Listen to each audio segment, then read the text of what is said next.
Hello, everybody. So I can't make a mistake on this one, but thanks everybody for coming. And today we're going to go over zone valves. We're going to show you a couple different types of valves that we offer, some other valves that are out there, and I think it'll be interesting. So here we go. The presentation today is going to basically based on a couple of the hydronic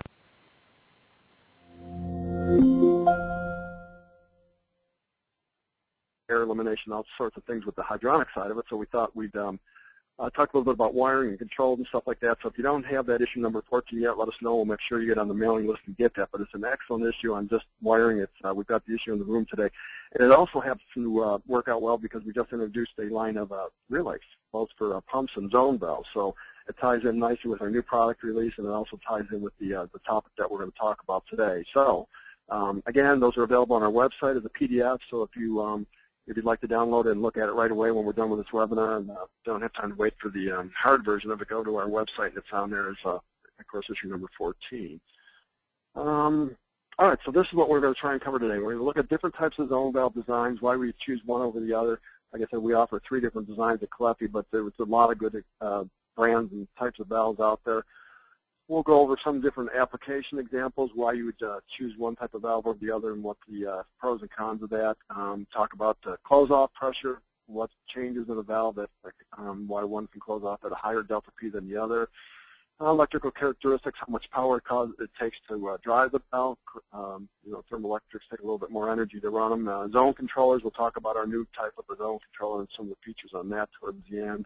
Wireless zone valves, and some do's and don'ts. So quite a bit to cover here in an hour, but let's see what we can do. So there we have it. You probably recognize a lot of the valves on there, some good brands, some good types of valves, different types. There's some thermoelectric, motorized valves there, thermoelectric types and stuff like that, but 3 import versions.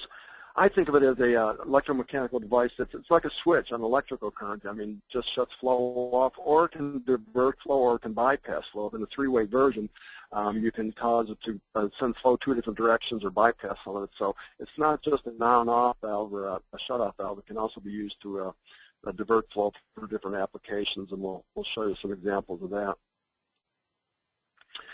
And there's an example. We've got a bunch of our Caleffi Excellence job sites that we're going to show on this to just show off some of the contractors' work. But there you can see a whole wall full of our Z1 valves on the job site, and you can see below that it's got some, it looks like some Bale delta P pumps, which is a nice match with a zone valve, by the way, a pump that adjusts its output based on how many of those valves open and close. So missing from that picture is any kind of bypass valve, because those delta P pumps that you see, the green pumps in there, are going to automatically change their output based on how many of those valves open and close. So it's kind of like a cruise control on your system, where the pump starts to learn your system's needs, and it adjusts its output based on what's going on the demands of the system with those zone valves opening and closing.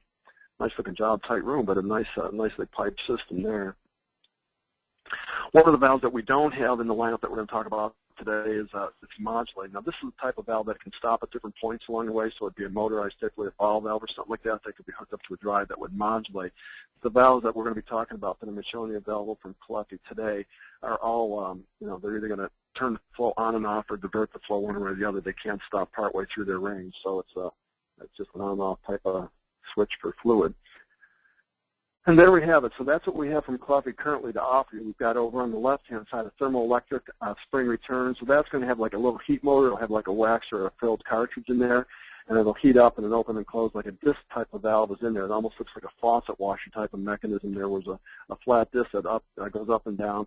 It's the same type of mechanism that you'll see on our radiant manifolds, by the way, too. We've got a couple different actuators. I'll show you that are available for that, either as a zone valve as you see it there, or that actuator, again, could go on our radiant manifolds. In the middle is probably perhaps one of the world's best-selling zone valves. That's our Z1 valve, a very popular and very incredible valve, I'd like to say. So that uses a motor, a synchronous motor, to operate it. I like to call it a flap or a paddle type. You'll see when we show some cutaways of that, there's a little EPM, peroxide cured EPM disc in there that closes off the flow. So it's just like kind of closing the door against the flow. So instead of having a paddle that pushes down on it, this one actually has a paddle that it closes with the spring. Spring return, that's available in a couple different versions. Is it normally open or normally closed? We'll talk about why you would use one or the other of that.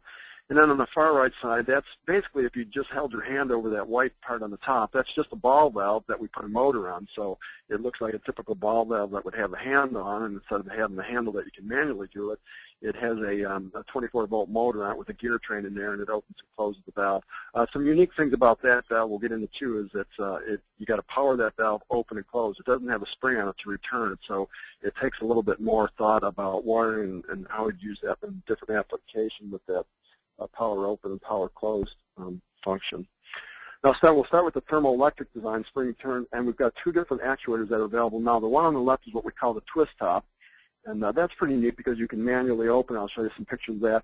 And both these valves also have a top on that pops up green, so you know when they're powered. So if you got a bunch of these in a radiant application or a manifold or something, or on a wall, you can tell which ones are open and closed just by glancing at it. So you don't have to go and feel it or try and determine if there's flow going through it.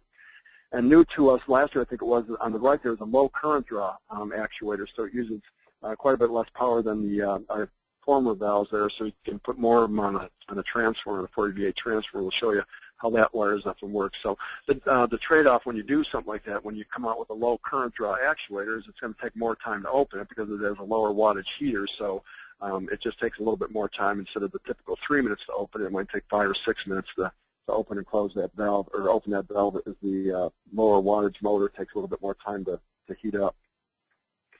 Another nice job from out in Colorado. This is another one of our Caleffi Excellence entries. Was that a Penn State? Is that the logo there? So I guess the owner of this house must be on the Penn State. But again, you can see some of the Delta P pumps on the upper two pumps there. It looks like the ground faucet alpha pumps with the thermoelectric valve. So that pump will adjust its output based on how those valves open and close. Now, there was some people that question, does a Delta P pump work well with a valve that takes 3 minutes to open and close? Is it going to cause that pump to hunt around and stuff like that? But we've got a handful of those applications out there now, and these installers tell us now the pump will still learn, the characteristics of that valve and adjust the flow based on that, because they do take a little bit of time to open. They'll crack off the seat, so they'll allow a little bit of flow, and then as they heat up more and open up, the flow increases through them. But again, a nicely piped job there with a hydro separator. You can see one of the Caleffi separators there. It looks like a couple of lock and bar boilers on the wall and some indirect tanks off to the right there. So inside, so there's a cutaway. This really shows you what goes on inside these thermoelectric valves. So you can see on the bottom of the body, and that's that disc I was talking about, and that disc cord just rises up and down off its seat. So a little bit of a complicated flow pattern going through there because it's got to come, the flow comes in this side where the arrow is, and then it goes up through this, around the disc and down. So it's not a straight through like you might have in a ball valve or something like that. So there's going to be a little bit more flow resistance to that, and that'll show up in when we get to it in the CB number, which tells you what the flow rate is through this valve with a 1 PSI drop. So you'll see over on the right there, we say 4.0 CV. So basically that means 4 gallons a minute will flow through that valve with a 1 pressure drop. So if you had a pressure gauge on the inlet and outside of that and you're flowing 4 gallons a minute through it, you'd have a 1 PSI drop going through it. So pretty good flow, 1/8-inch stroke on that. So that's how much that little disc that you see in there is going to rise off the seat when it's fully open. A couple things we do that's different and unique. We put double O-rings on the stem there, so we've got a good seal. That's one of the leak or failure potential points on any valve where the stem's moving up and down is through the O-ring seal. So by doubling up on that, we give you twice the bang for your bucks. You can see up on the top there, you'll see a little resistance heater that wraps around that thermal actuator. The kind of coppered color thing in the very center there is actually either wax or fluid filled, kind of like a pill. And then when that heats up, you can see what happens. It just pushes that stem to open and close the valve. We offer these in 2 or 4 leads over here. If it's 2 lead, it doesn't have an end switch. If you get a 4-wire valve, it'll have a little end switch in there that you can use that to trip on a boiler, a pump, or a relay box or something like that. And open and closing time, you can see on the bottom, 2 to 3 minutes. Now, why 2 to 3 minutes? Well, it depends on how cold the valve is when you start. If you have this out in the cold garage and it's 32 degrees, obviously it's going to take that heat motor longer to warm it up and open it. So if it's in a room at ambient temperature 70 degrees, it takes a little less time to open it because you're starting from an actuator that's already at 70 degrees. So that's why the time varies a little bit, and the same with the current draw. You'll see when we get to a little graph of that. It's going to vary a little bit based on how cold you're starting from on that actuator, that little cartridge at the top. Return springs, I think that's pretty much on on the operation. It's super simple inside there. Again, one moving part is just that stem that goes up and down through the O-ring. So I like it for its simplicity. There's no gear trains in there. There's no motors or wear points as far as that goes. It's just a thermal actuator that moves it up and down, similar to a thermostatic radiator valve, really, in that aspect. So this is our twist top, and this is a great little actuator. And what's unique and nice about this, and installers like, is you can twist the top and manually lock it open. So instead of waiting 2 or 3 minutes or longer for these valves to open when you're commissioning a job or troubleshooting or trying to balance your system out, you can just go and turn that. You can see a little hand on there. That means it's in the hand mode, and it manually locks it open. And also when you lock it open like that, it makes the end switch. So if you want to prove that you've got it hooked up to the right relay or that it's going to actuate your boiler, pump, whatever you're switching with the end switch, by manually open it, you make the switch, and you can also prove that circuit or troubleshoot if you're working on it. And then the, sorry about that. This kind of animates in here. The other thing is if you manually lock it open, you get in your truck and you're driving home and say, oh my gosh, I forgot to unlock some of those valves. As soon as the valve powers up, the thermostat calls for heat, it'll disengage and release it and unlock it. So don't turn around in your truck and race back and say, I got to turn them back to automatic. It will release the first call for power on it. And that's what it looks like when it pops up. And you can see that even from across the room if you have a bunch of these actuators, again, on a radiant manifold like it kind of shows in that picture there. Just glancing at them, you can tell which ones are open and closed. So if you're trying to troubleshoot a system or make sure that you got the right thermostat, for example, hooked up to the right actuator, you'll see by the green button. So go turn on the thermostat upstairs, make sure that the right actuator is connected to it by the green button pop. And of course, it takes that couple minutes for that to pop up until the valve mechanism. It starts to come off as soon as it starts heating up, but after the 2 or 3 minutes, it'll pop up all the way green. Another example of a job from out in Colorado where he's got some of the thermal actuators and twist tops on there. And it's got little thumb indents on it, so you can twist it easily. You don't need a tool or anything to manually lock it open and closed. And it's been a great, well-received valve. For that reason alone is that it's a manually operated valve. And the same thing on our low current actuator, do a little different look to the valve there. You don't have the ability to manually lock it open, but it does still pop up when it's energized. The little green ring will appear on it so you can see which ones are open and closed.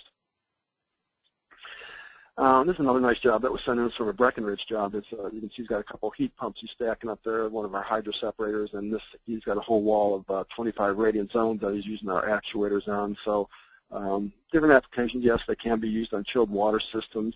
One thing I'd caution about on chilled water systems is you don't want to put the actuator upside down so if they sweat and condense or something that the fluid doesn't run down and get into your mechanism there. So try and keep them straight up. And it looks like that's the rest of that job there. You can see all the actuators over on the right-hand side of that, and the hydro separator and air elimination device, and a nicely, probably a nice year's salary worth of Techmar equipment on that job there on the right-hand side.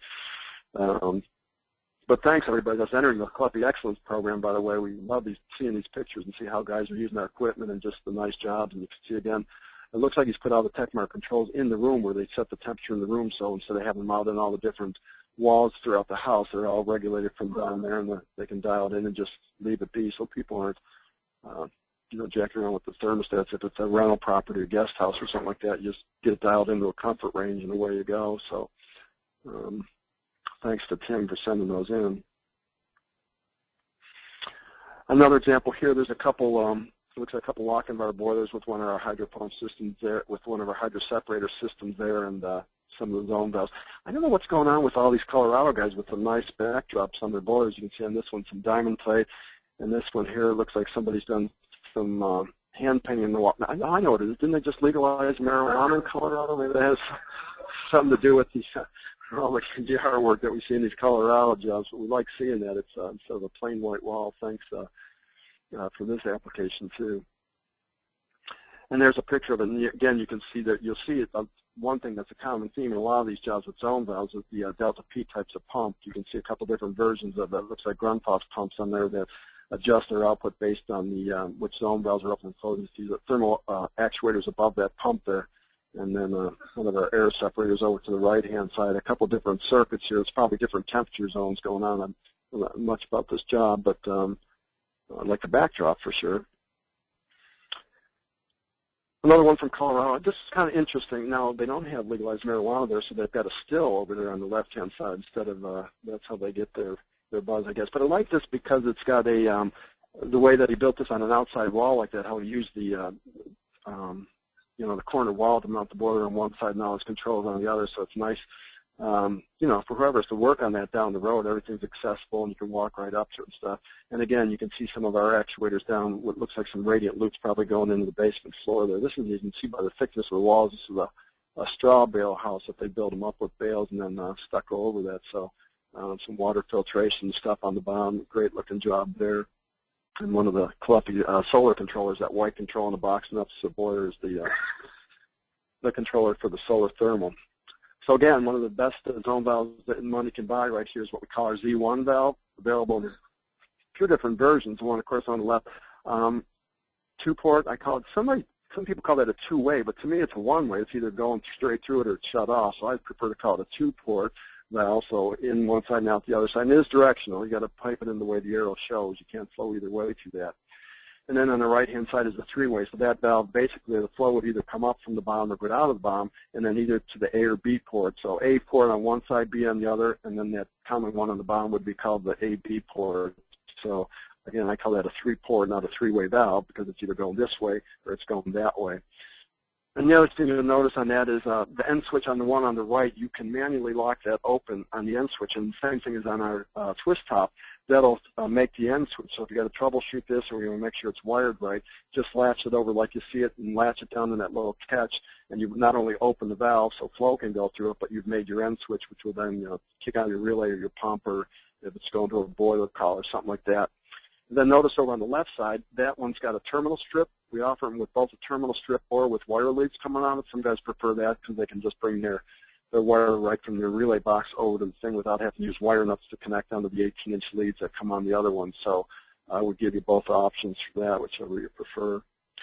Three-quarter, you can see obviously one's threaded, one's a sweat version there. We do have a press fitting available for our sweat versions now. I think I got a picture of that coming up also. That is an easily removable head. Lock it open like you see on the right. You got to lock it open first before you push that little gray button in to pull the actuator off. Sometimes people think you can just push the button and yank it off. Lock it open first, please, and then push that little white button in with your thumb and it lifts off. So you can change the actuator. Rarely does the body fail on one of these valves. Something can take out an actuator, a folded surge or something like that. So the cutaway of the Z1 valve, some unique things that you'll see in here. We'll start down at the bottom, and a little hard to see in that cutaway, but you can actually take that bottom cap out of that. So if you've got a customer that says, I got my thermostats turned down, but the zone's overheating, it's like heat just keeps coming out no matter what we do with the thermostat. Well, there's a chance that you've got something stuck between the flapper down on the bottom there and the seat that it goes against when it shuts off in there. So by being able to just take a little channel locks, you can actually, it's a fine thread with an O-ring on this bottom cap. You can remove that cap, and then you can reach up in there and see if there's a lump of solder or some debris that's gotten in between the seat and the flapper there and clean it out. And also that stem, there's a stainless steel stem that goes down through there. So the wear point where it goes through the body here, instead of having a brass chrome plated thing where the plating can wear off, they make it solid stainless steel. We don't have to worry about the finish wearing off, and then the O-rings can go bad and stuff like that. And we also put a double O-ring on that instead of a single one. Up on the top end, you can kind of see it there, we actually put a little transmission in our zone valve. Instead of just having like a stamped brass or sheet metal sector gear and a pinion gear on the motor, we actually put a series of gears in there. You can see by the picture, they're thick gears. They're about 1/4 inch thick, so we get a lot of tooth contact on that. We're not dependent on just a paper-thin gear in there to make our connection between the gears. At the top there, you can see or on the bottom part of the actuator there, you can see the end switch in there. We'll talk about that as we go through too. We've got a reed type of switch that we're using for our end switches now. Oops, sorry. Hexagon on the bottom.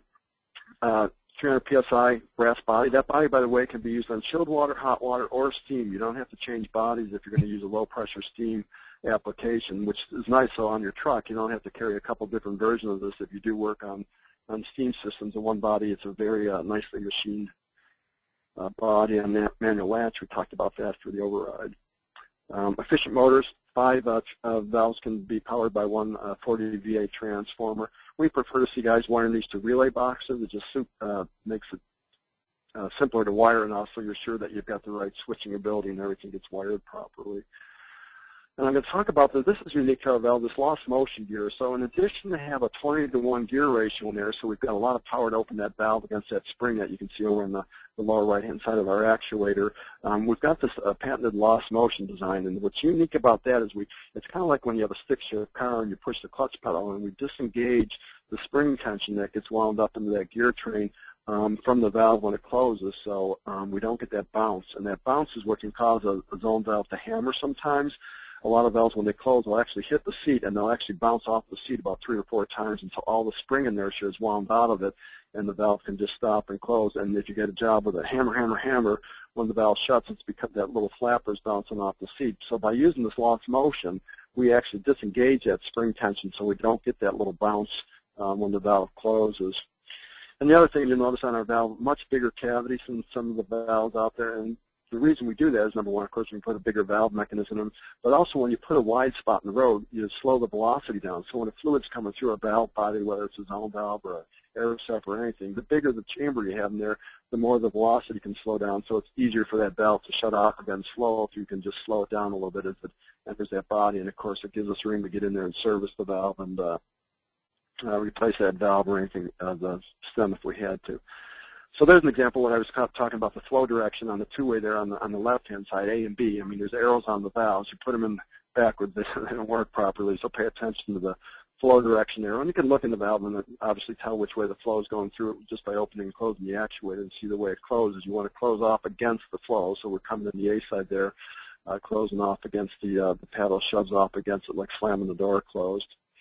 And then on the right-hand side, the three-way, so basically that valve, you can see we label them as A, B, and AB, so the flow would, for example, come up the AB, and then if the valve is in one position, it's going to go out the B side in the picture here, and then when the motor's around, it closes off that B port and goes out to the A side. It's used a lot in solar applications where you want to heat maybe a domestic water tank and then maybe go over a heating load or something like that. There's a lot of unique applications for using a valve that can, divert to one side or the other. And that valve with the three-way is also available with an end switch. So if you do want to trigger a call for heat or turn a solar pump on or off or something like that, depending on the position, you've got the switch in there to do that. So inside the actuator, I'll show you what the magic is inside there. So let's start on the upper left-hand side. You can see the spring we use to close our valve. Most of the brands out there use what's called a coil pullback spring, and it kind of looks like a screen door spring. The limitation to that type of spring is over time it starts to lose its resistance to close properly or close at the same. And the other thing, if you notice on a screen door spring, very little tension when you first start to open, and the more you pull that spring, the tighter the tension gets. So by using this type of wound-up spring, it's more like a garage door spring. Is number one, we put a lot more metal in the spring, so it holds its tension over a longer period of time because we've got more wraps in the spring, so to speak. It's got a more consistent temperature from its closed position to its open position, and it also allows us, we flip this valve over when it's assembled, and we put a little torque meter on it, and we wind those springs up to the same torque. So every one of our valves is going to come out with the exact same spring tension. So we're not dependent on the spring manufacturer, if it was a screen door type of spring, to give us the right spring tension on every one. If there's a glitch in the manufacturing, by being able to set it, we can adjust it to where we need it. So then moving over, let's go to the top right, that's part of our lost motion gear there. So that loads into the spring, and then that little gear there, you can see there's a little tab sticking up on it, which I'm going to explain in a second. And then going around to the bottom left, you can see now we're starting to stack the gears on top of it, and that's our little transmission, if you will, or transfer case that we have in there. So by using multiple gears like that, we're not putting all the force on the one stamped gear. We're spreading it out among those gears and also across a wider, contact patch on the teeth. And then if you look over on the lower right-hand side there, you can see, I guess I can point an arrow to that. You can see how we're tripping our end switch now by using there's a magnet in that little sector here on the very top there, and when that magnet comes around, that's what closes that reed switch. So we're not dependent on a cam rubbing against the little tab sticking out of the switch to make our switch, which after time, of course, wears, and you might not get a good time to closure on your switch. By using the reed switch, which I use in like alarm systems and automotive, the magnet is what's actually pulling the two reeds together, so you get a good tight seal every time it goes around there. We don't have to worry about wearing the valve, causing the switch to be compromised. So it's a little side view. So there you can see kind of the stack of gears. You can see the brass gear over on the right comes out of the bottom of the motor box, and then you can see the different gears, and then that's the spring bundle below it. And then down below in the lower picture is how some of the other brands use it. You can see a much thinner gear. It's usually just a stamped piece of brass that they make their gear. And you can see the difference in the two gears. There's a pretty good wide gear on the pinion of their motor, the brass gear on the left, but it's engaged into a gear that's sometimes as thin as an eighth of an inch. So you don't have a lot of good tooth contact there. And occasionally those gears can strip out. Like if one or two of those teeth break, then the gear is going to get to that point and it's going to slip and either not open fully or not open at all. If you lose too many of the teeth and you lose your engagement. So we feel it's better to make an engineered design gear wider. They're hardened steel gears. It's a much better, we're looking for a valve that's going to last a long time here.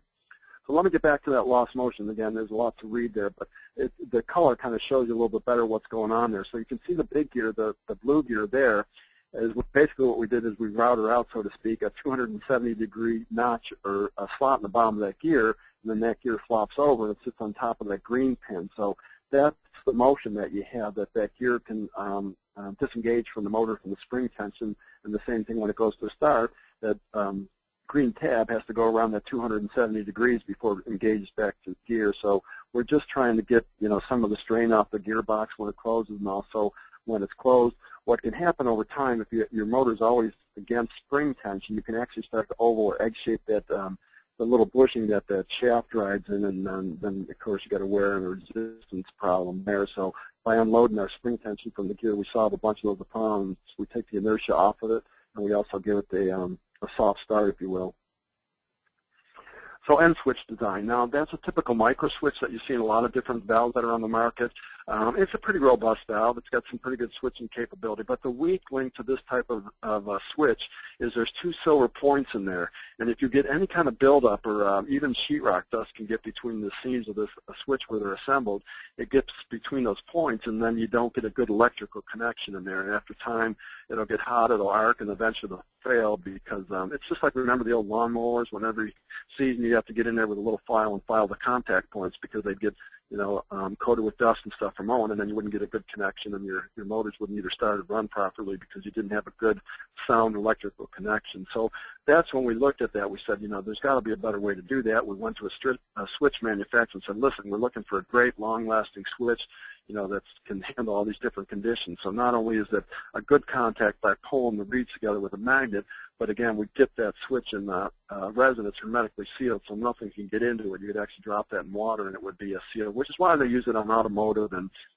severe applications where there's a lot of vibration and potential to get the weather in it. So that's how that works now with the new switch. You can see there the little reed switch that's sealed, and you can see how the magnet comes around close to it there, and it pulls it closed. So it's I think we've got a better mousetrap there with this type of switch. So that's what it looks like and why we did it, and what the reason for it. So there's another job now. Now we're starting to look at some of these jobs that we're sending for the excellence with the Z1 with the motorized flapper type of valve. Same thing there. You can see some delta P pumps. It looks like a mixed temperature with a mixing valve there and a nice combination air and dirt purger up on the top there. Another nice application, quite a few zones on that. One of our fill valves on the bottom is a great picture to see how that Caleffi equipment on it, obviously.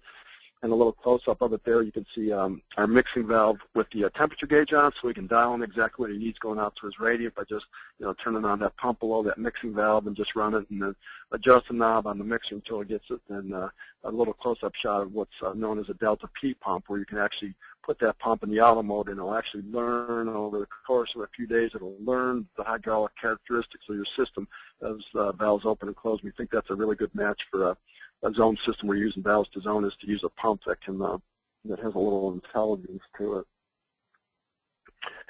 Yeah, it's just another application there. A little different brand of pump. It looks like one of the Velo delta P pumps on the top there, and some of the motorized valves. Think anything else there? It looks like a lot of tech wear in these pictures also. And one of our air purgers off to the other side. In fact, the same job there up in Illinois. You can see there's some zone valves on the bottom.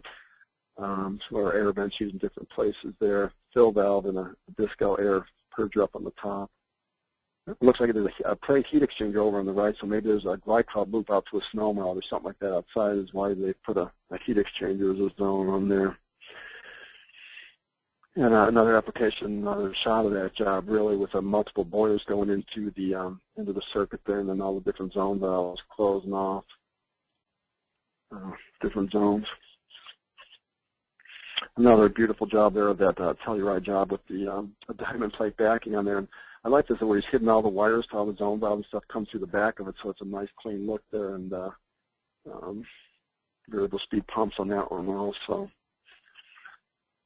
Another job that I think just a longer shot of that one there. It looks like you can stain the floor in the mechanical room there. Nice to have money, isn't it? And here's a common application for zone valves. They go into a lot of air handlers, so you can see it's right inside the air box. And that's another reason why you want to have a switch that can, that's sealed and doesn't get any contaminants, because obviously with the air moving through there, you got the potential to get some dust or something in those end switch contacts. So by using the valve like ours with the sealed end switch, it can be enclosed in that right inside that air handler there where the fluid is, and it looks like a balancing valve off to the right-hand side of that to balance the flow to that air handler. I got to say my boss helps with some of these pictures. I don't know what exactly he's trying to get across here with these our valves in our own building here, and you can see for the different rooms there, for the lab and for the lunchroom, we use some of the Z1 valves to turn those circuits off and on. Thanks, Mark. I think Mark's there today. Another application there. This has, you can see one of the thermostatic mixing valves down on the left-hand side, a three-way valve there, some of our Z1 valves up on the top. And what you can see what contractors are starting to do is they're starting to mix and match those alpha pumps or those variable speed pumps, those delta P pumps with regular pumps. I mean, not every application needs a variable speed pump if it's just feeding an indirect or something like that.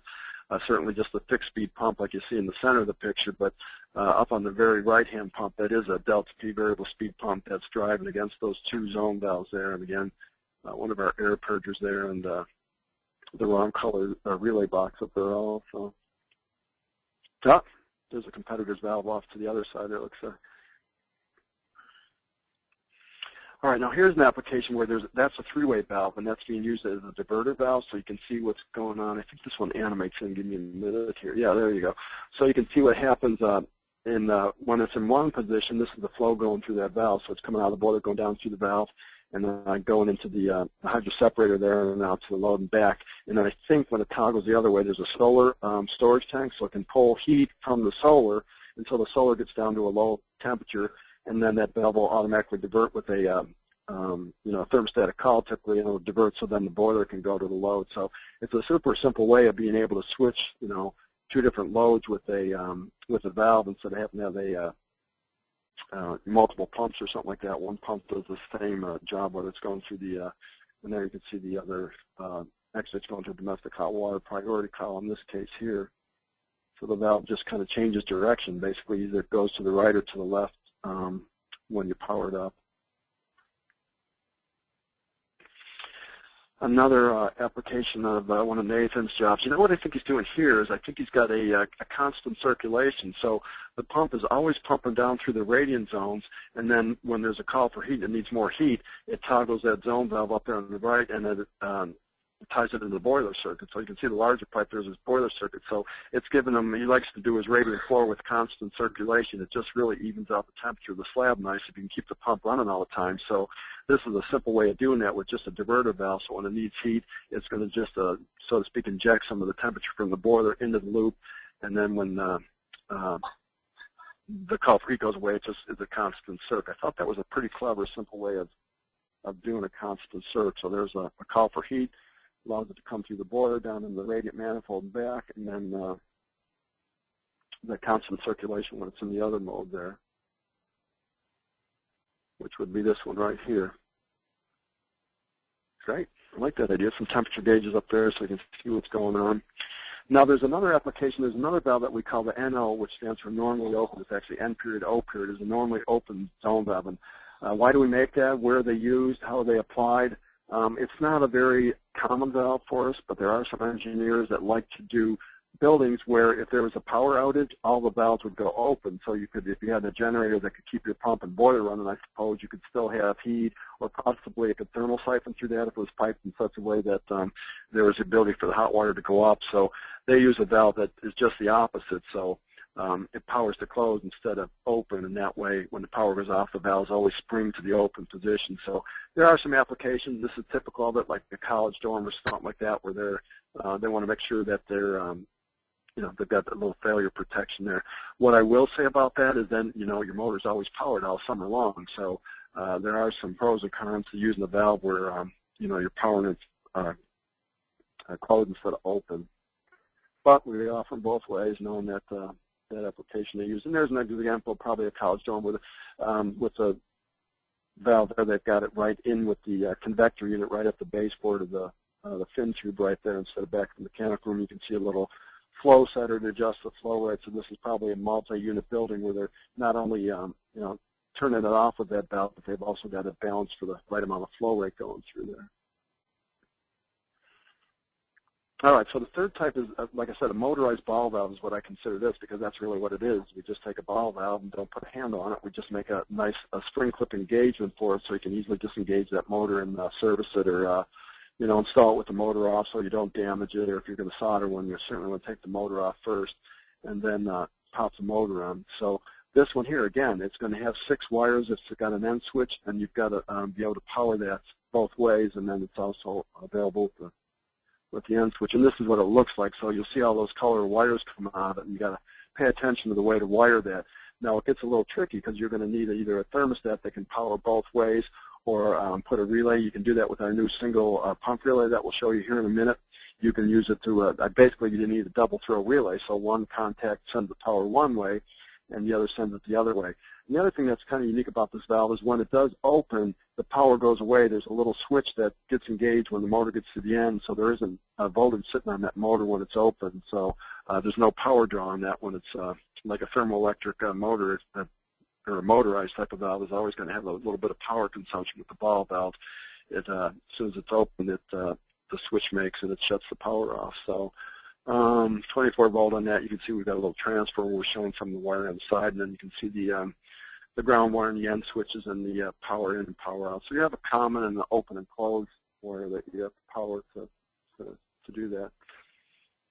Oh, there it is right there. I did put a graphic in. So that's one of our new relays there. That's our single pump relay. So basically it's just hook your thermostat up to the top of it there, and then a call for heat. You can see we can send the power to either the open or the closed on it. Now this one we're showing you'd need a separate 24 volt source transformer to power that valve.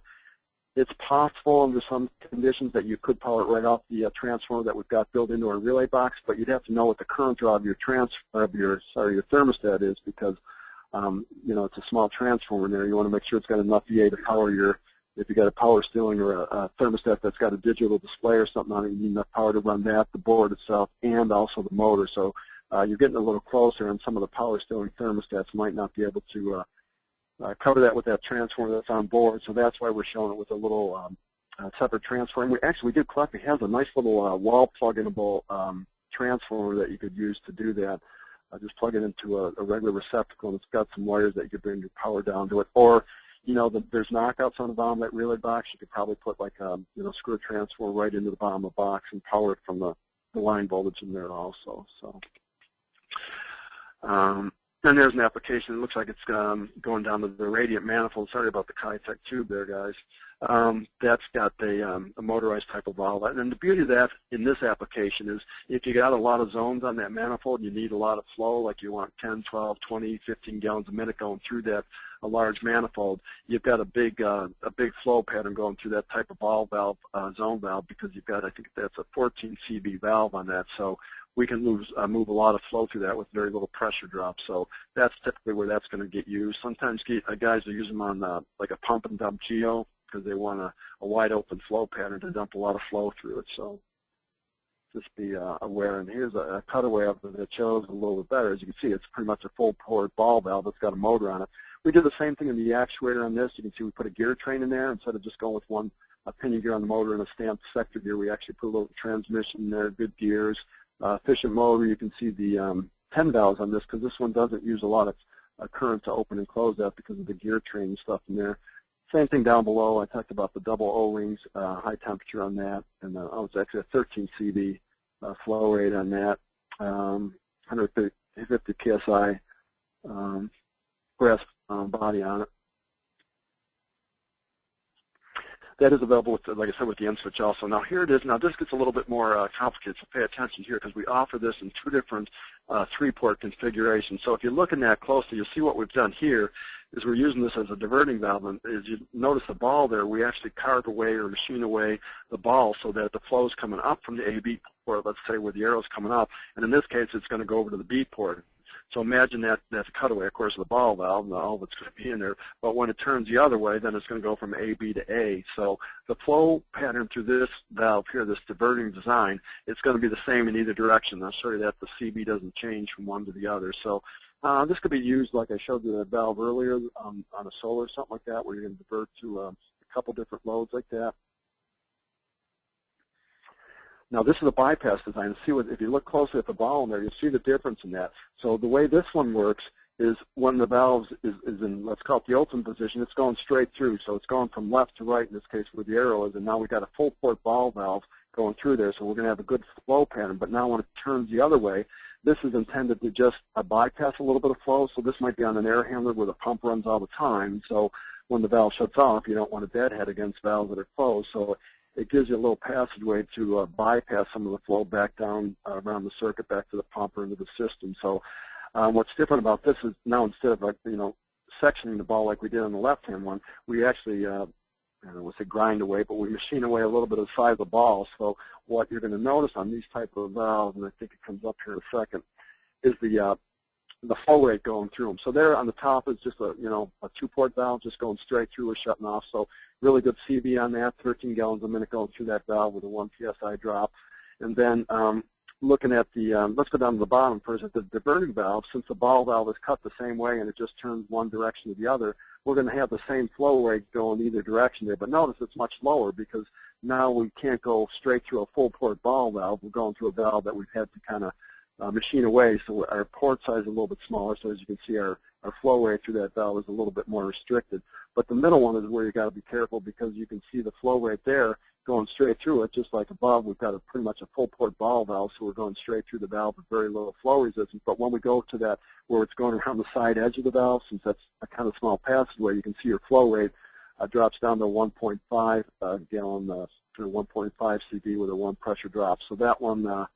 Just be aware of when you select these valves. You got to know what the application is, what kind of flow rates that you're trying to either divert or bypass, and make sure that you don't misapply that. So that I think a lot of people get confused on why there's two different types of valves, and I hope that that helps clear it up a little bit. So there's just another application photo of it with a three-way valve used for a diverting application. All right, now you'll notice that if you look at our price catalog, you start shopping for our valves, that we offer valves with a couple different CVs, and people say, well, what's the reason for that? Why wouldn't you always want a zone valve with the largest hole you could find? And here's the reason for it. So on the right-hand side up there is what we call our 7.5 CV, and then on the left is a 2.5. And if you look at the chart here, notice that our 3/4 inch size zone valve is available in the 2.5 CV, 3.55 and 7.5, and so the question is, well, why would I ever buy a valve with a small hole and a low flow rates going through it? Well, look to the very right-hand column, and you'll see what changes as you get valves with different CV. The shutoff pressure. Now, I'm not talking about the static fill pressure of the building. I'm talking about the delta P that the pump imparts to your system when it comes up. The valve needs to be able to shut off against that pressure that the pump is putting into the system. Now, if you have a job with a large pump, maybe a multi-story building or high-rise in Vegas, they might have pumps that can establish that kind of delta P in the system. So you need a valve that can shut off against that, otherwise you're going to have overheating. So you can see what happens by looking at the two valves above. The bigger the hole we put in the valve, so to speak, we can get more flow through it, more CV or gallons a minute going through it. But notice on the chart on the lower right-hand column, the pressure, the shutoff pressure goes. So at the very bottom there column is our 7.5, 7.5 gallons a minute flowing through that valve, but we can only shut off against it, and I'd say only, that's a pretty good pressure rating there. That valve shuts off against a 20 PSI delta P. I'll go to the very top line on the chart on the bottom, and let's say our small half-inch valve with a, it's even smaller than the hole, the one that's shown in the picture there. has a much higher shutoff pressure. So an engineer typically would design a system. He would know what kind of shutoff requirements in it, and you got to select the right valve. And that's why there's so many choices. Now, typically for residential applications, most guys want the most amount of flow they can get. You know, the pumps that we use on a little residential system aren't going to develop that much delta P, probably under 10 psi. So plenty of valve shutoff capacity in a 7.5 for a little wet rotor residential application. But if you do come up to commercial work or troubleshooting, you know, be careful when you replace a zone valve that you look at what the rating is on that valve, so you're sure that you get shut off, or you're going to get a call back on possibly an overheating. So what we do to make it easier to understand that too is all of our valves have, in fact, any valve that's made out in the market, it'll have some kind of CV rating, and you should be able, from the manufacturer, be able to get a chart like this. So this would show you what happens with the close-off pressure at different flow rates. You can see there is the pressure, or the flow rate across the bottom, and GPM goes up, that the shutoff pressure in the vertical column changes. And that just gives you a table at the top showing you different valves. Over on the very left is our half-inch valve with a low CV, but a high shutoff pressure, and then as you go across the list, the higher flow rate valves are going to have a lower shutoff. And also pay attention that, you know, those are available all the way up to 1.25 inches, but know this, that when you buy an 1.25 inch valve, just because it's got a bigger connection size to it, the CV is the same as a 3/4 valve. So really all we're doing there is giving you the convenience and be able to go into that valve with 1.25 inch pipe instead of using fitting reducers or adapters or something, but you're not going to get a higher flow valve by going to 1.25 inch. It's still the same 7.5 CV. So same thing with the 1 inch valve there. You can see that they're the 7.5 CV. All right, a little bit about differential pressure. How are we doing for time here? Let's see my watch. I want to talk about what happens inside a system when you put a pump into a piping system, and this is from Modern Hydronics, the 3rd edition, John Siegenthaler there. This is a graphic that he put together. He put color to it so it's easier to see, and we just went over this in the class here. So what we're showing you here is a pump and a piping circuit, and we filled this system to 12 or 10 pounds, what did we fill it to there? 10 pounds pressure. So if we had a gauge going around that circuit, we'd have 10 pounds pressure as long as that piping is at the same level at every point in that system. And so now what the circulator is going to do, it's going to add its electrical energy as mechanical energy, and it shows what we call head. So when that pump starts up, let's say it's going to add about 8 pounds delta P or pressure differential to the system, so it's going around there. So let's say at the outlet of that pump now you're going to put a series of zone valves. You've got to make sure that zone valves that you choose can shut off against the pressure that that pump's adding to. So that's what we're talking about, delta P pressure here. That's kind of why I'm showing this graph, although this is kind of used to show you more about pumping away from the expansion tank. But that's what we got to shut off against, is that delta P, that 18 pounds that that pump is adding to the system, and that's why it's important that the valve, you know, has that shut off potential to it. All right, so here's another valve that we make, and this valve here in the center of that picture is what's known as a pressure bypass valve or pressure differential valve. And so what that valve right there is intended to do, as the zone valves close off, you can see in this application he's got all fixed speed pumps. So those pumps are just knowing one speed and one output basically. So let's say all those zone valves are calling at once, and whatever the flow rate of that pump, let's call it a 10 GPM pump, is going to get divided amongst those zone valves at the top. So now what happens when zone valves start shutting off, like some of the thermostats in the building start shutting off, there's no call for heat anymore, and those zones start shutting off. Well, the pump is still full speed ahead. It can't change its output because it's a fixed speed pump. So what's going to happen to the valves as they start shutting off is you're going to get more flow velocity going through them. So when you get down to one valve, all that pump output now is going through that one circuit. So let's say that's just a 10-foot, you know, run of baseboard with 3/4 pipes. Now you've got the full output of that pump going through that one zone, and you can potentially get some velocity noise, excessive flow going through there. You can start to get erosion problems and stuff like that happening. So I'm of the opinion that anytime you put 4 or more zone valves in a system with a fixed speed pump, you want to have one of those bypass valves at the end of it there, or it can be piped over by the pump. Basically, it just needs to connect the top to the bottom of the pumps, the outlet to the inlet. And so all it is, it's a super simple valve. It's got a spring with a diaphragm in there, almost again looking like a faucet washer in there, and as the pressure, the delta P from that pump increases, that valve just starts slipping open a little bit, and some of the fluid, the flow bypasses back to the return side of the piping. So again, it's like flipping the clutch in your truck. You know, you pull up to a signal, you're on a steep hill, you're kind of giving it a little bit of gas and slipping the clutch so you can stay without rolling backwards or jumping through the signal. That's really what that valve is doing, is just kind of slipping the clutch to prevent from over pumping one of the circuits. Now, a couple of things to know about that. You've got to adjust that valve. Now, ours do have some has a scale on it to help you adjust it, but basically what you want to do here is when all the zone valves are heating, just put your hand on the pipe coming out of that bypass valve, and you shouldn't feel any temperature there. So that valve should be closed completely off when all the zones are calling for heat. And then as soon as you open one zone valve with your hand on that pipe again, you should start to feel a little bit of the heat going down through that bypass, because right from the get-go as the valve closes, we want to start slowly shedding some of that excessive delta P pressure back to the return on it.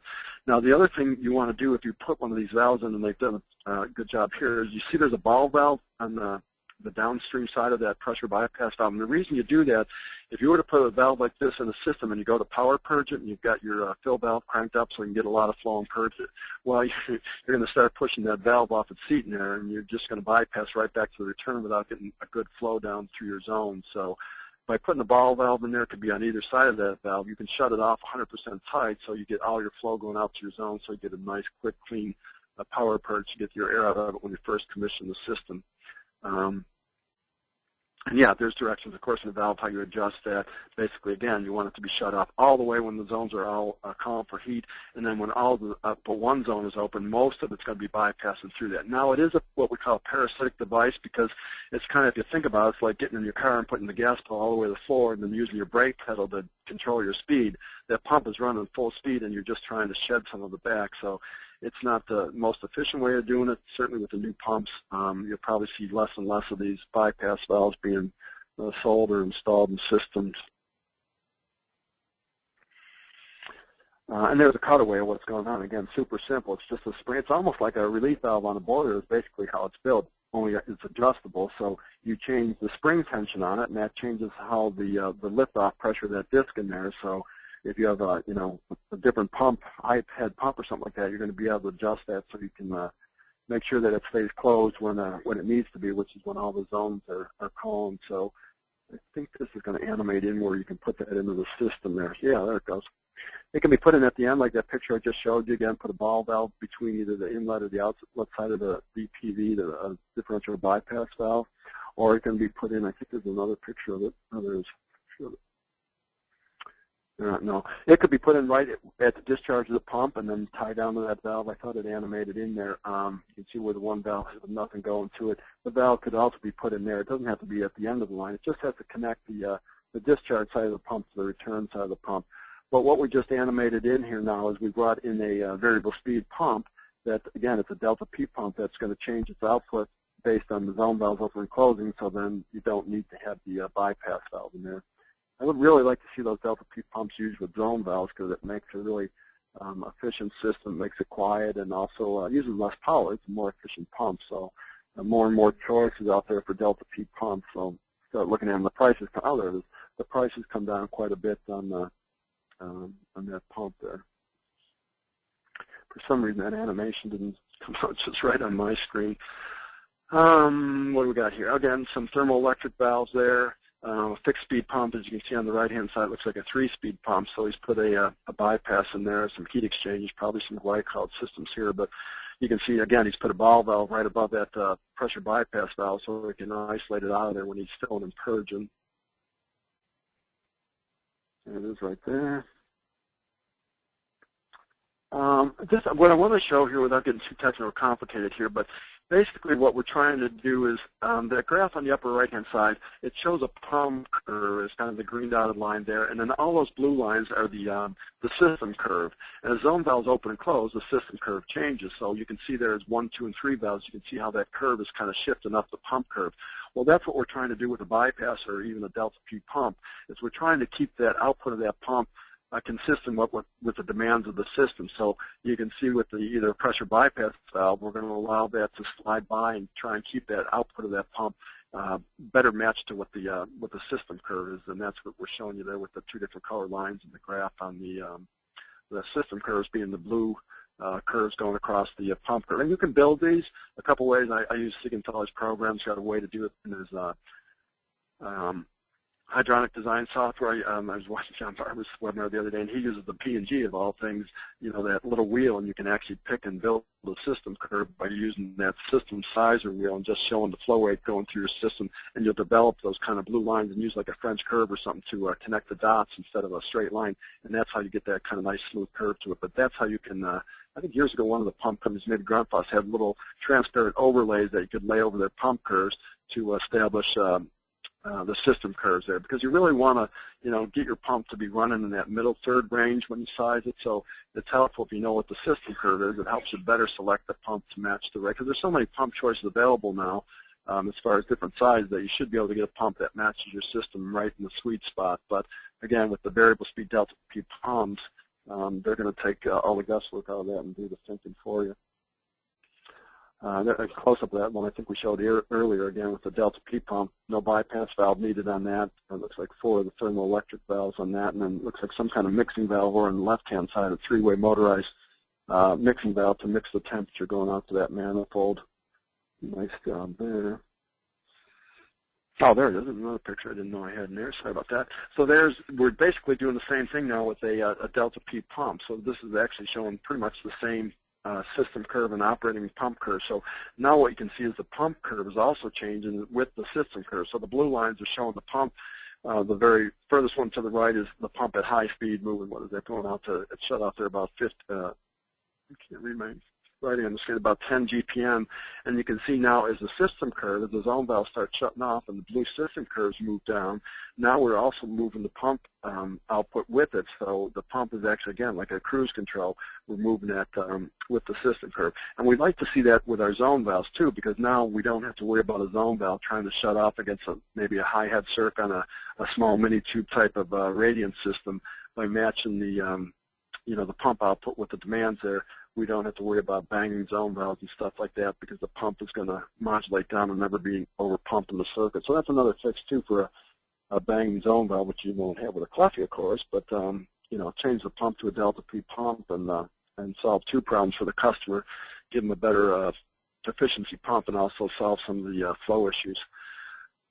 Now, we just introduced this little press con fitting. So basically it's a tailpiece, and actually the nut is captive on the tailpiece, which is nice, so they don't fall apart and you don't lose the 2 pieces. But basically on all of our different valves there, you can put this 3/4 press fitting on it. And as you can see by the end view of there, that kind of red and black circle, we chose a ring that's got multiple leak paths in it. You can see whether there are 9 or 10 leak paths going around there. So if there's one that you forget to crimp and you start pressurizing, it's going to spray water out like a lawn sprinkler.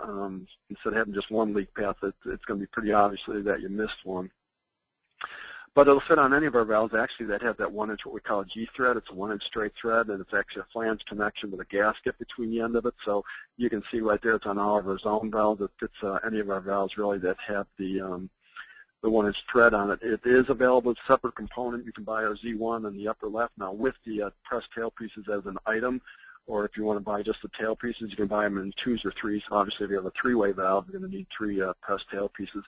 A couple things that we're thinking about here is we know there's issues out there with burn permits and fire permits when you're soldering on jobs, so that goes away. But also, it makes for a nice retrofit application. So if you got a valve in there that you can't find an actuator for anymore, or you want to change brands or something like that to a Caleffi, which you should be doing. And we got a YouTube video of this that's up on our website now. You can just take a Sawzall or a hacksaw or something like that, saw out the other body, and sand off the burrs on the end of it and just slip this in and crimp it in. I think we did that in less than 2 minutes in our video there, even with water trickling through the system. So you can make a wet connection. You can make it without fire on the job, and also it allows you to easily replace an actuator instead of just or the whole body instead of just trying to source an actuator. Oh, there it is right there. Huh, who knew? So that's a little jig that I made, and you can see I did a couple things there. I got water coming into the end of it. I'm showing a couple things there. Is number one, the video shows us cutting out another actuator and replacing it with this with the press body there, and you can see you've got the tool and everything pressing in. You can actually, I don't know if you can see it in this picture very well, but you can see water is actually spraying out of the end of it there before I crimp it against the unistrut that I've got stacked up there, and until you crimp it, it's going to spray out of there. So it's a good indicator that you forgot to crimp a joint. Yeah, I mean, you can feel them with your fingers when you crimp them. They get a little bit of a burr on them, but the multiple leak path is really the key that allows you to see where you've missed the joint. All right, a little bit about current drawings. We'll wrap it up here. So there's another thing to keep in mind when you start selecting zone valves, how much power it takes to run the valve.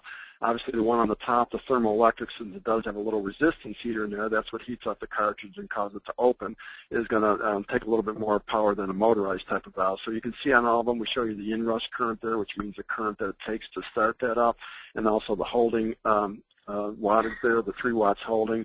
You can see quite a difference between our twist top on the left there, 800 milliamps initial current draw. And again, that's going to vary a little bit, again, depending on how cold the actuator is. When it first starts up, if it's colder, it's going to draw, maybe the full 800 milliamps. If it's a warm valve, it might not pull that much. But you need to size your transformer to make sure that if all the valves call at the same time and they're all cold, that you've got enough VA in your transformer to drive it. So obviously on the left-hand side, we're talking probably 3 valves there on a 40 VA, but now with the low current draw on the right, you can see that's a 250 milliamps, so it's quite a bit less power consumption, but again, the trade-off's a little slower valve. Moving down to the center there, a motorized valve, basically all we're powering there is the motor, so we get it up to speed, and then what happens on the Z1 valve is the motor actually goes to the end, and the power stays on the motor, so it's going to still consume even when it's open. It doesn't go away like the valve on the bottom. Only needs the power to open it, and you can see there's no holding current draw on that because it shuts off a switch and shuts off the power to the motor. So, just keep those numbers in mind when you start sizing the transformer. Again, we'd like to see you hook them up to a relay because a relay box then will have the right size transformer for the number of ports that it has, even on the higher current draw valves that are out there. I thought this was a pretty good graph. This shows the power consumption difference, and you can see again on the top there, the Thermoelectric, you can see it pulls a bunch of current when it first starts and then it tapers off. Well, that's that, cartridge heating up in there, and as the valve warms up and heats up, the current draw, you can see on the blue line there, drops right off. But you gotta comment at that first, power consumption when they're cold. And if you had multiple ones, you can see right there, we're just a little bit below that 800 milliamp that I talked about, but the Z1, you can see it's pretty flat line. It uses pretty much the same amount of power when it first starts as it does to hold open. And then you can see on the bottom there, the red line is the motorized ball valve, only uses power till it's open, and then it drops off to nothing. What I don't have there yet, sorry, is the low current draw one would be somewhere, about a third of the way up on that blue line for the low current draw thermal actuator. It's not going to pull that 700 milliamp, whatever we show there. And yeah, there it is, a classic example. So there you can see there's 5 or 6 thermal actuators there. So you got to make sure that that relay box that that's connected to, which is again the wrong color, has enough transformers to drive all those. And again, most of the manufacturers have sized the transformers adequately that even with high current draw cold thermal actuators, they give you enough transformer VA in there to power all that. But you can see how nicely it neatens up the wiring, though, when you go to a relay box instead of mounting a transformer and having all these wires and wiring up connections and stuff like that. So brings us to the last topic here, which is this is our new relay box that we offer for zone valves. We offer this a couple different versions, all the way up to 6. And basically what we did, a couple unique things here. On the right-hand side, those are actually the LEDs that indicate which zones are open when there's power on and when the valve is open. Easier to see than to have them on the side. But the one thing that's really nice I like about this is number one, we got 240 VA, so we'll give you a full 80 VA. Instead of having one big 75 VA transformer, we'll give you a little bit more power there. And those transformers are not installed in the box when you get it. They're in the cardboard box with it. So it does a couple things. It makes it nice and light to mount it on the wall, and we don't have to worry about slipping out of your hand because it's got all that weight at one end of it. And you notice they're on Molex plugs. So you get the box mounted to the wall, snap the transformers in, plug it in with the Molex, and away you go. Right to the left of the Molex, I don't know if you can see it there, those little yellow, right in there, those little yellow things are actually automatic resettable fuses. So we don't have glass fuses. So if you're wiring up your zone valve or your thermostat and you miswire it and you short something out, you'll see a little arc there. And then if you wait about 20, 25 seconds, maybe 30 seconds, the power will come back on. And it'll do it over and over. We tried this over and over again by purposely shorting out the transformers, and then just wait a couple seconds and they'll come back on. So you don't go through a box of glass fuses trying to make sure that your new hire is getting it wired up right. Other things on that, you can see up on the upper right-hand corner, there's 3 terminals there that you can daisy chain these together. So if you want to have multiple, and you can mix and match, we've got a pump relay box also that you can you could match with the zone valve boxes and just daisy chain them together. Different priorities and things on the little pull pins in there to do things. We did give you on the bottom there nice sized terminals for your pumps. You can see we got 3 pump outputs there, ground screws and everything to land your grounds in, nice shaped mounting holes and stuff like that. So give it a try. They're on the streets as we speak, and both on the pump as well as the zone valve box. Oh, there it is. Gray color matches our Z1 valve, the same gray and white. We also use a black colored printed circuit board with white lettering, and it really jumps out when you're in a dark room. It's a little bit easier to see. If you have your iPhone with a flashlight app on it, turn it on and it just jumps out at you. Again, we go through a lot of wiring, a lot of different things with the Hydronic 14. If you don't have that, let us know. We'll make sure you get on the list and mail it out to you. As always, let us know if there's any other topics you think we need to cover in Hydronic and stuff like that. But this is what you'll see both in the wiring manual that we, I think that's online now, I think, Rex, as far as the, that comes with the relay boxes. It's available as a electronic version right now. Eventually these will be printed too, but a lot of them that are in Hydronic 14, which is one of these here, you can see by figure 723, is in that Hydronic 14, but you're going to see the similar drawings in our installation directions for the boxes. That'll show you not only a piping schematic, you know, what we want you to do as far as how to pipe it. It'll show you the wiring schematic and also have a little essay or a little explanation of, you know, what's going on. The zone valve opens, the light comes on, the end switch makes, kicks on the pump or the cowl for heat and stuff like that. So we're going to try and make it as nice looking as far as color and that, so you can see what's going on, but also user friendly as far as the wiring and stuff on it. All right. Wireless zone valves, is there such a thing? I kind of came up with this term the other day. I mean, there it is. We do make wireless thermostat valves, and we call them thermostatic, or wireless zone valves, I should say, called the thermostatic radiator valve. So this is a non-electric valve. It just has a little thermal cartridge. You can see by the slots on the top of it. It's just reading the air temperature around it, the ambient air temperature, and it's just expanding or contracting a little bellows in there that opens and closes the valve. So,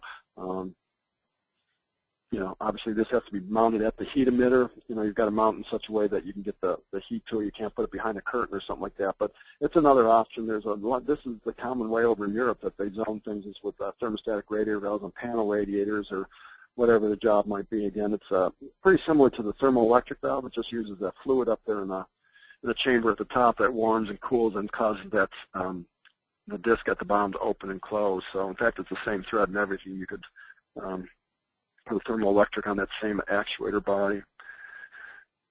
And there's the beauty of it right there. So you got one pump, maybe a Delta P pump. That one shows a buffer tank, so we've got some micro loads on it, and then every one of the panel radiators there has its own valve. So, you know, it gives the ability for the room-by-room temperature control. In fact, you could have every radiator in one room set at a different temperature if you wanted to. If you're sitting there reading a book or something, want to crank up the heat, you just go over and turn that up, and then that pump is typically a constant running pump.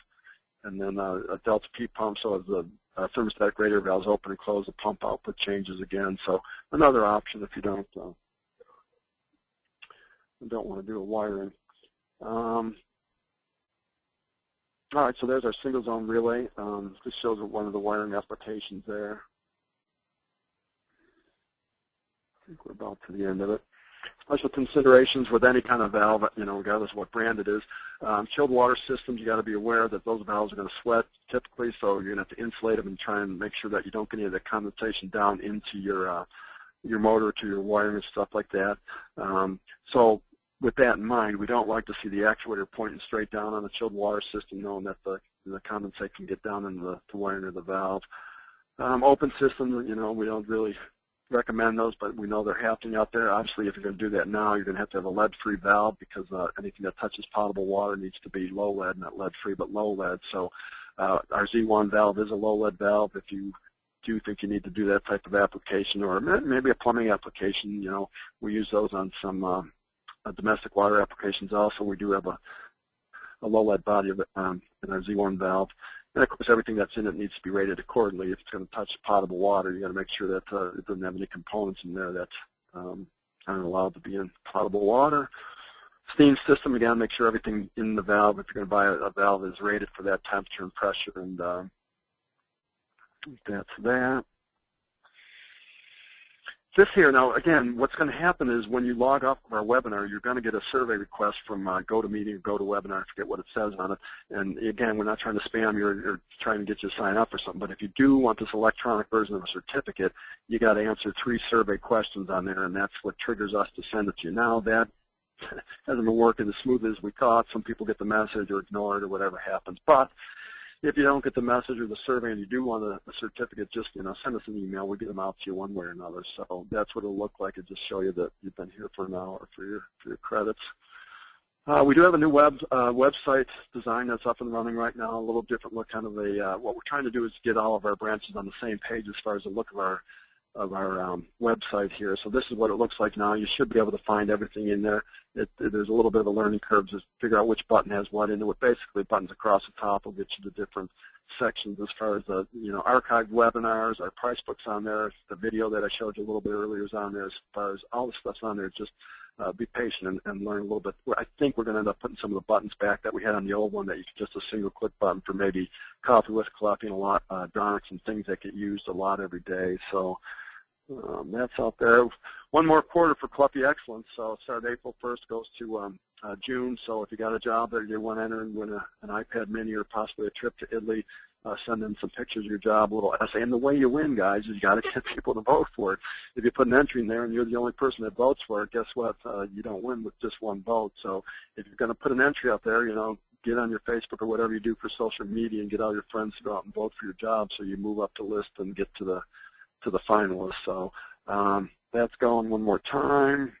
And there's some of the people that were over there last week, 2 weeks ago now, went over to Italy for the Mostra show, and that's the winners from the second and third quarter. Piotr from up in Able Distributing there, and Raymond from one of his jobs that we just showed you from the Colorado area, and then down at the bottom. We wine and dine you, and there's Rex Master of Ceremonies at the end there. Choosing the wine, no doubt, but we take you out to dinner. That's one of our factories up above there at the automation plant, and tour you around, and some of the people stayed on a week after that and made a family vacation out of it too. So it's a nice trip. Get in. It's not that hard. The odds are pretty good. So get your entries in, and hopefully we'll be able to take you over there. And I think that's about it. Okay, coming up. So where are we here? June, May, June, April at the bottom. So that's we're going to do a thing on CV. We want to explain that a little bit more in depth and explain how valves are rated and why we rate them that way, how you apply them. So we touched on a little bit today, but we think we need to drill down that a little bit more. In May, always a crowd pleaser. City's going to come and do another. This is a huge topic right now. Anytime we put anything to do with heat pumps, we get 400 people signing up for these. So we're going to look at both air source, like air to water, as well as water to water. We haven't done that before, so that'll be coming up in May. And then in June, this is another issue that we think we need to touch a little bit more on, is heat migration. What causes systems to overheat? How come the valves are shut off and I'm still getting heat? We want to show you some of the things that can happen and how you can prevent it as far as ghost flow, thermal migration, heat migration in the system. So that's what we've got for the next 3 coming up. If you got something on your mind, again, that you'd like us to cover, send it in, and we'll get the right people on the right page and try and get that put together for you on Twitter. If you need to follow us there. Let's see. That's it. Thank you. How do we do for time? I didn't have my watch here, so that was a good guess. Well, thanks, everybody, for attending. Thanks to the AVCO for having us today for a training. We're in Pennsylvania for the week, traveling around, and the weather's beautiful, and we'll see you on the next one. Thanks, everybody.